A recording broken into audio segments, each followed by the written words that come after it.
If I could go back in time 5 years, maybe 6, we'll just call it 5 years, and tell Darin of 5 years ago a piece of financial advice, this is what I would tell myself. I would say, take advantage of opportunities as they arise and be a little less fearful. Be careful, be cautious, operate inside of the scope of what you're wanting to do, but don't be afraid to make a little leap in the dark. And let me tell you what I mean. So about 5 years ago, I was looking into doing a refinance. My wife and I were really interested in just getting our house paid off. Like that was our number one goal. Really tied to that goal was getting that loan paid down, et cetera, et cetera.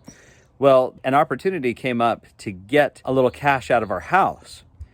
And it was a tough decision because it felt like it was going against the grain of what we were wanting to do in our personal lives at the time. It kind of felt like we were working against everything that we had worked for. But in the end, after talking it through and penciling the numbers, it really made sense for us to do it. And we ended up pulling out, I think it was about $30,000 at the time that we needed.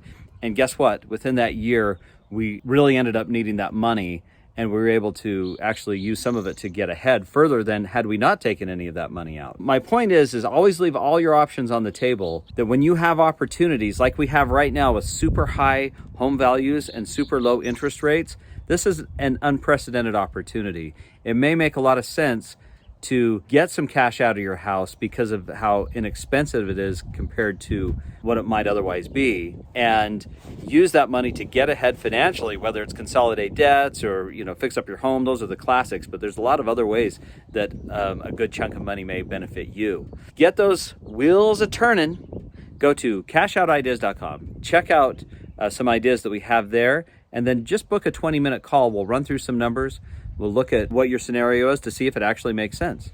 And if it does, then you'll get some good advice and you can make your decisions. If it doesn't make sense to do anything and you got a great spot, you'll know that too. And at least you won't have a bad case of FOMO, which I found is fear of missing out. I thought it meant something else. Anyway, cashoutideas.com.